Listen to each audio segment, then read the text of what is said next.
Bueno, pues muchas gracias, señor presidente. Y como la suerte ha querido que yo hable el último y no tengamos que escuchar baballadas después de mí, ya aliento a los de la piel finita que aprovechen para ir al baño o jugar al Candy Crush porque me voy a quedar corto.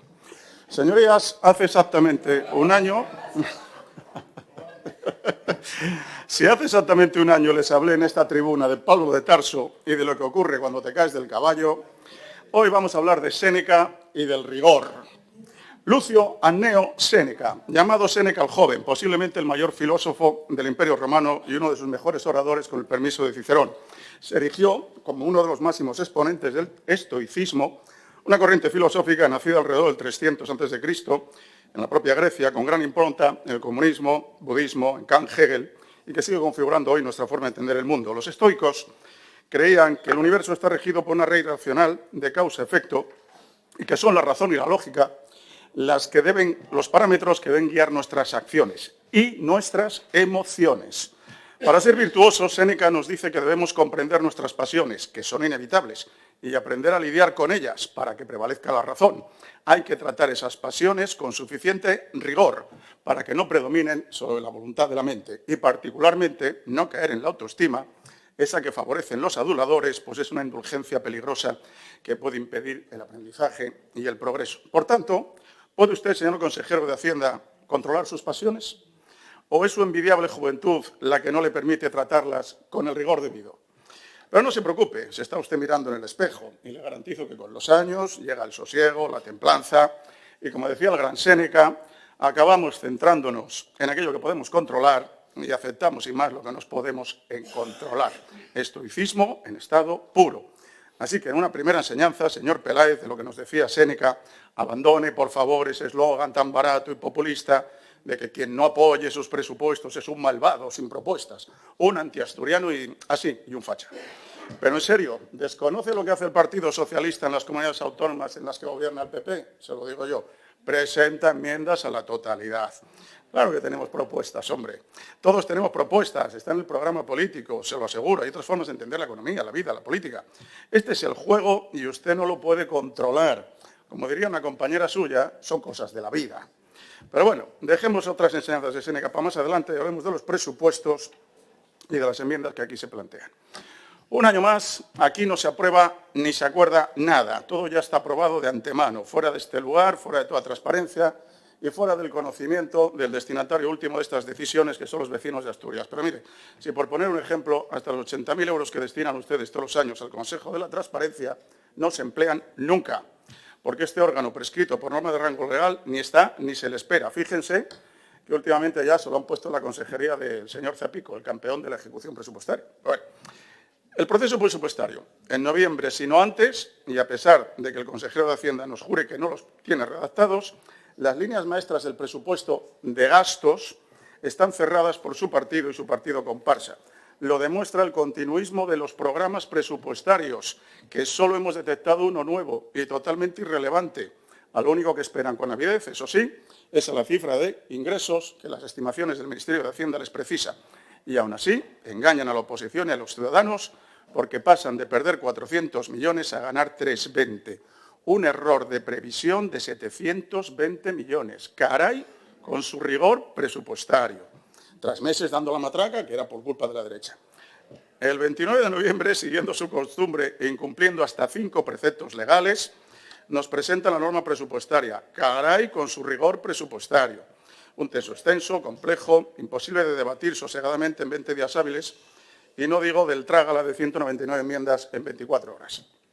Para vestir el proyecto de ley de democracia, se pierde semana y media escuchando el speech publicitario de cada consejero cuando lo que de verdad pudiera interesar a los ciudadanos, como son las necesidades reales y actuales de nuestros vecinos, de nuestros sectores, de nuestra educación, sanidad, etcétera, alegadas por personas independientes, son ventiladas en un trágala de 18 horas, interesantísimo, pero fútil y sobre todo amargo. Recomiendo a cualquier ciudadano que no se escuche que visualice el vídeo de las comparecencias dedicadas al sector primario.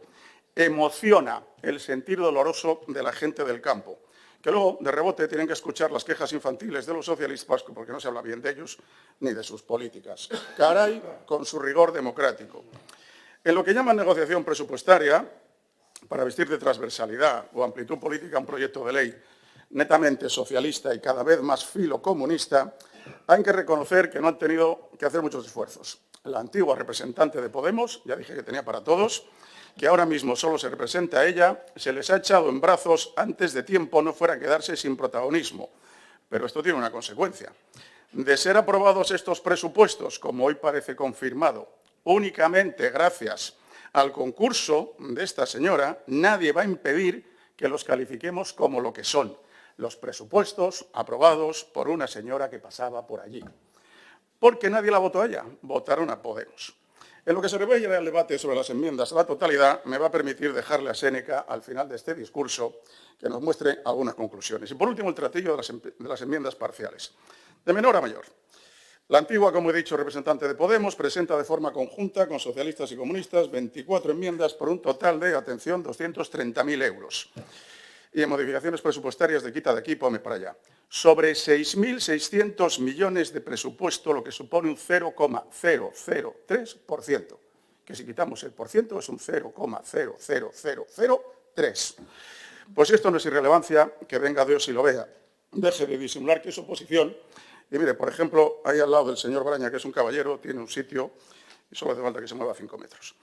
En cuanto al caballero de Foro Asturias, pues nos ha hecho tener emoción este año. No sabíamos si iba a desgustar un plato de lentejas en Nochevieja, como el año pasado, o se ha tomado una copa de cava a lo primo de cuarto grado. Pues enhorabuena, esos 23 enmiendas ya tienen un poco más de enjundia, le tengo que echar flores, no puede ser de otra manera, porque se refiere a mejora de carreteras, autopista del mar, no suspender el 1%. Bueno, creemos que mejora la inversión productiva y solo votaremos en contra con esta manía ecologista de volver a tener a los ríos sin cauces y sin barreras que eviten las riadas. Bueno, lo habremos entendido mal, caballero.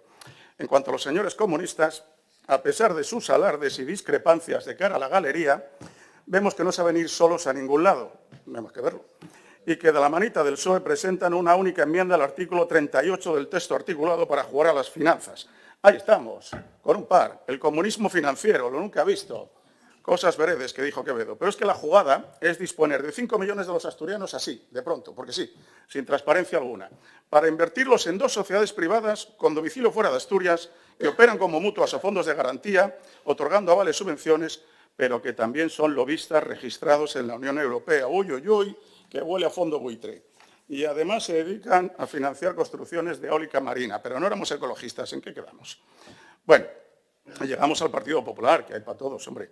149 enmiendas, pero por Dios, si la mitad de ellas están copiadas del año pasado, 78, cifra arriba, cifra abajo. Mire, le hago el mismo reproche que el año pasado. Hace una semana se presentan ustedes con una enmienda a la totalidad en la que anunciaban la imposibilidad de que la región tuviera un futuro si continuaba aplicando esta política fiscal, que no es más que subir impuestos para sufragar servicios públicos ineficientes, ineficaces, financiar empresas públicas ruinosas y mantener chiringuitos varios. De acuerdo. Porque desde el lado del gasto son las cuentas de siempre que no dejan de crecer a costa del contribuyente, con 4 pinceladas de maquillaje para la prensa, vivienda, juventud, y que pretenden ocultar lo único que les importa, que no es más que mantener y ensanchar su red clientelar y su proceso de fagocitación de lo privado por lo público. ¿Para qué entonces presentan enmiendas parciales? ¿Creen que se las van a emitir? Y de ser admitidas, señor Queipo, ¿aprobaría los presupuestos socialcomunistas? Bueno, si no les van a aprobar nada, hombre. Si la prueba será 4 cosas irrelevantes, que luego no van a cumplir ni ejecutar como costumbre. Fíjese en lo que ocurre, por poner 2 ejemplos sangrantes, con la ciudad vacacional de Perlora, con la Zalia. Bueno, los ciudadanos que sigan su política pueden entender que el PP adopte esta postura por aquello de la institucionalidad. Pero déjeme decirle que serán cada vez más los que les tachen de incongruentes. Sean valientes. Dense cuenta de que enfrente no está la socialdemocracia de antaño, sino un populismo abyecto que solo aspira a eternizarse en el poder. Y hagan una posición frontal como nosotros antes de que las cosas ya no tengan remedio. Pero bueno, como nos pagan para esto, vamos a entrar un poquito al detalle de sus enmiendas. Votaremos a favor de la totalidad de las enmiendas en apoyo al medio rural, salvo la 19.3, no por el destino, sino por el origen de la partida modificada que creemos que debe aumentarse. En Vox, como siempre, apoyo total al sector rural y pesquero, sin cobardía alguna ante el Pacto Verde y las leyes ecologistas de la Agenda 2030. En lo que se refiere a las enmiendas relativas a la educación, también la totalidad de las mismas, porque suponen proyectos de inversión, mejora de instalaciones, o sea, algo con sentido común. Votaremos que no únicamente a la enmienda 16.8, puesto que es incidir en la incertidumbre a la hora de determinar lo que nos van a costar las escuelinas, pero si no lo saben ni ellos. Hasta ahí vamos a llegar. En lo referente a ciencia y empleo, nada que objetar, todo parece fomentar y mantener el empleo autónomo. En ordenación del territorio, este año se han quedado cortos, lo que más nos complace no es tanto el destino, sino su origen en las modificaciones, todo lo que sea, quitar fondos de tinglaos y chiringuitos de memoria democrática, Agenda 2030, pues, fenomenal. En lo que se refiere a la Consejería de Derechos Sociales, a la abstención, con congruencia con el año pasado, aunque nos parecen acertadas las enmiendas que incrementan fondos para combatir la soledad no deseada, estamos de acuerdo, y por el pago de complementos salariales de peligrosidad y difícil cobertura en los ERAS. En salud nos parecen acertadas todas, salvo la 15.1, la que nos vamos a abstener por congruencia. En Vox Gijón nos tomamos muy en serio las razones por las que la zona oeste de la ciudad adolece de tan alta contaminación y por ese motivo hemos llevado varias iniciativas al Pleno Municipal, iniciativas que todas ellas nos han votado ustedes en contra. No podemos ahora apoyarlo en esta sede. Y en fomento, bueno, pues todo lo que sea construir carreteras y todo está muy bien. Lo único que nos negamos es a seguir manteniendo la Zalia. Eso es un páramo, hombre, esto ya es tirar el dinero. Además se ha perdido toda financiación europea, no saben qué hacer con solo 100.000 euros. No creemos que seguir tirando, como hacemos, 550.000 euros al año solo para el mantenimiento de 20 sueldos, pues tenga ningún futuro pasados los años que está. No hay subestación, aquí el caballero no os ha contado nada acerca de esa famosa reserva de suelo. Bueno, ustedes sabrán. En industria también apoyaremos todo lo que sea saneamiento de terrenos y de conducciones de agua. Y nos abstenemos en la enmienda 17.6 relativa a subvencionar a los ayuntamientos para intentar paliar la subida de las tasas de basura. Oiga, lo que hay que hacer es parar la subida. No como hacen los señores socialistas de que te fríen impuestos una actividad y luego cuando está muerta subvencionarla. O sea, ya para eso. Y en cultura, pues bueno, todo lo que sea apoyar a la sidra, pues nos parece muy bien, siempre que no corramos el peligro de instrumentalizar el sector y politizarlo para crear alrededor de ella nuevos chiringuitos. Pero bueno, vamos al meollo de la cuestión. En Hacienda, más que detenerme en las presentadas por el Grupo Parlamentario Popular, con las que estamos de acuerdo, cómo no, para mejorar la ciudad residencial, las sedes judiciales, no quiero dejar pasar la ocasión de referirme a las dos enmiendas presentadas por el PSOE de forma unilateral, que no son espontáneas, no producto de algún olvido, sino que nacen de no hacer caso a Séneca y a los estoicos. Si volvemos al rigor, la Real Academia Española nos indica que el término significa excesiva y escrupulosa severidad. La rigurosidad intelectual es el análisis y tratamiento de problemas o de temas mediante un proceso que no admite la menor sospecha de doble moral. Ser uniforme en los principios. Es decir, el señor consejero de Hacienda nos pide a la oposición excesiva y escrupulosa severidad a la hora de hacer nuestros análisis y balances en el pleno anterior. Cuando usted falla en su previsión de ingresos para Asturias en 720 millones de euros, más de un 10% del presupuesto total. Cuando aplica un criterio incorrecto y totalmente subjetivo a la hora de determinar cuándo se entiende finalizado un procedimiento de ejecución del gasto público. Cuando manifiesta que su infierno fiscal beneficia a las clases medias y bajas. Cuando sabe perfectamente que son estas quienes cargan con el mayor peso recaudatorio de un IRPF que se niegan a deflactar, beneficiándose de una inflación que no dejan de reprochar a las grandes corporaciones energéticas, prorrogándoles, a eso sí, un impuesto extraordinario. Para unos sí, para mí no. Cuando manifiesta que la caída en la recaudación de los impuestos indirectos o al consumo, como son el IVA y los impuestos especiales, no es un indicador fiable de la caída del consumo privado, sino un error de estimación del organismo medidor. Lo que no puede obviar es el hecho en sí. Se ha caído el consumo privado. O cuando, con motivo de la exposición por parte del señor Queipo de una propuesta fiscal para bonificar el impuesto sobre sucesiones al cuarto grado de parentesco al 99%, con ocasión de la transmisión de negocios o participaciones en entidades residentes en Asturias, manifestada en el pasado pleno, abronca de forma abrupta a toda la oposición, reprochándonos no haber leído el texto articulado de la ley, porque usted ya lo había introducido incorrectamente en toda una ley. Le puede confesar este diputado que cuando lo vio, lo subrayó y puso al lado chorrada, porque ¿qué es eso de beneficiar con un 4%? Pero ¿qué rigor es este, señor consejero? Pero mire, como sabe que le tengo aprecio, con unas formas más templadas, más estoicas, sin perder los papeles, menos mal, ¿ya? Sin perder los papeles y sin tanta testosterona, como diría una diputada aquí presente, la oposición le hubiéramos disculpado galantemente el error, puesto que estamos a favor de la medida, como este diputado ya defendió en este mismo hemiciclo. Me consta que en el plano técnico y en otros foros más profesionales escucha, aprende y crece. Pero es que está usted instalado en la cueva de los epicúreos. Hombre, la némesis de Séneca, los que se abandonan a sus pasiones. ¿Sabe cómo acabó Séneca? Pues mire, en la cima de su prestigio profesional fue cooptado por Nerón como su consejero. ¿Le suena? En pocos meses, el crédito de Séneca como filósofo y gran orador estaba acabado. Y el amigo Nerón, cuando se cansó de él, le propuso que o se suicidara o le suicidábamos. Así que cuide su prestigio profesional, señor consejero, deje la publicidad y la doble moral para los expertos en el sectarismo y no se convierta en uno más. Ah, y por cierto, en este intento de salvar al soldado Peláez del error, mediante 2 enmiendas desastrosas, lo han vuelto a liar. ¿Por qué lo han vuelto a liar? Y no solo lo digo porque el letrado de la Cámara ha tenido que hacer encaje de bolillos, como me consta, para unificarlas y así salvarlas, puesto que de votarla de forma independiente, la número 2 habría supuesto una enmienda a la totalidad de su propio presupuesto. La verdad es que nos hemos divertido. Modificar un impuesto al alza o a la baja supone modificar al alza o a la baja el techo de ingresos y de gastos, y eso es una enmienda a la totalidad.